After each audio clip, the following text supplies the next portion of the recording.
স্বাগতম search of বাংলার নতুন ডকুমেন্টারি সিরিজে, যেখানে আমরা ইতিহাসের গোপন পাতাগুলো উল্টে খুঁজে বের করব সেই সব গল্প যা রক্ত, রাজনীতি আর বিশ্বাসঘাতকতার অধ্যায় লুকিয়ে আছে। 3 পর্বের এই ধারাবাহিক পর্বে আজ থাকছে প্রথম পর্ব। মোগল ইতিহাসের উৎস এবং মোগল বিজয়ের ঠিক আগের সময়ে ভারতবর্ষের অবস্থা কেমন ছিল, কিভাবে এক অশান্ত টালমাটাল উপমহাদেশে জন্ম নিল এক ভয়ঙ্কর সাম্রাজ্য। চলুন এই বিষয়ে আজকে বিস্তারিত জানানো হোক। সময়টা 15 দশকের শেষ দিকে। গোটা ভারতবর্ষে তখন অস্থির, রক্তাক্ত আর বিভক্ত।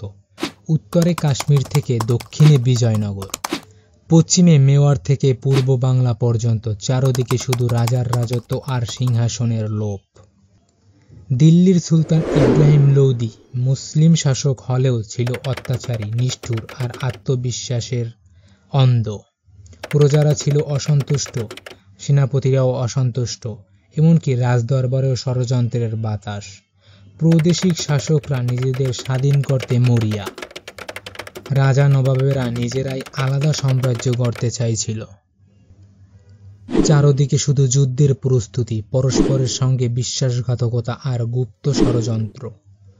এমন অবস্থায় ভারতবর্ষে যেন অপেক্ষা করেছিল এক বিধ্বংসী শক্তির। আর ঠিক তখনই মধ্য এশিয়ার আন্দিজান শহরে জন্ম নেয় এক তরুণ, জহির-উদ্দিন মোহাম্মদ বাবর। জন্ম 14 ফেব্রুয়ারি 1443 খ্রিস্টাব্দে।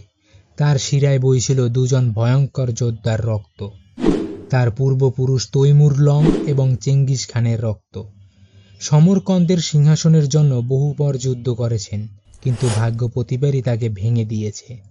অবশেষে বাবর যখন বুঝলেন সমরকন্দ আর ফিরছেন না, তখন দৃষ্টি পড়ল দক্ষিণ দিকে। ভারতবর্ষের এক স্বপ্ন, এক লোভনীয় ভূখণ্ড, যার মাটিতে তখন ছড়িয়ে আছে সোনা, রত্ন আর ক্ষমতার লড়াই। 1504 সালে কাবুল দখল করে নিজের শক্তি ঘাঁটি করে নেন। এরপর একে একে ভারত সীমান্তের দিকে অগ্রসর হতে থাকেন। দিল্লি তখন ইব্রাহিম লোদির হাতে, অথচ রাজ্য জুড়ে বিদ্রোহ, প্রজার ক্ষোভ, সেনাদের দ্বন্দ্ব আর দুর্নীতিতে প্রশাসনের নড়বড়ে। বাবর এই দুর্বল অবস্থাকে কাজে লাগানোর পরিকল্পনা করেন। ইতিহাসবিদরা বলেন এই সময়ে উপমহাদেশে ছিল রাজনৈতিক ছিন্নভিন্নতা, ধর্মীয় দ্বন্দ্ব আর ক্ষমতার লোভ এক ভয়াবহ মঞ্চ, যেন কোনো এক অদৃশ্য ভবিষ্যতের অপেক্ষা করেছিল বাবরের মতো এক দুর্ধর্ষ শাসকের জন্য। 1526 সালের 21 এপ্রিল পানিপথের ময়দানে দুপক্ষের মুখোমুখি। ইব্রাহিম লোদির সেনা প্রায় 1 লক্ষ, বাবরের মাত্র 12,000, কিন্তু ছিল যুদ্ধের অত্যাধুনিক বারুদ, বন্দুক, কামান। প্রথমবারের মতো উপমহাদেশের যুদ্ধে ব্যবহৃত হল বন্দুক আর তোপ। সকাল হতেই শুরু হয় যুদ্ধ। ধোঁয়ার আচ্ছন্ন ময়দান, কামানের শব্দ, কেঁপে ওঠে মাটি।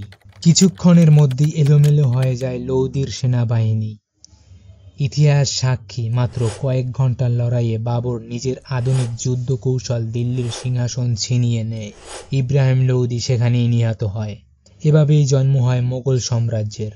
পানিপথের এই যুদ্ধ শুধু এক রাজা হত্যা করেনি, পাল্টে দিয়েছে ভারতবর্ষের ইতিহাস, রচনা করেছিল এক নতুন অধ্যায়, যা প্রায় 330 বছর ধরে ভারতবর্ষকে শাসন করবে।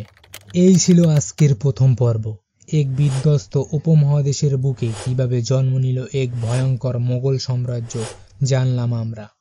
আগামী পর্বে আমরা জানব বাবরের মৃত্যুর পর মোগলের ভাগ্যে কি ঘটেছিল, কেমন শাসক ছিলেন হুমায়ুন, কিভাবে উঠল শের শাহ সুরির বিদ্রোহ, আর মোগল ইতিহাসের আসল উত্থান ও আকবরের শাসনকাল।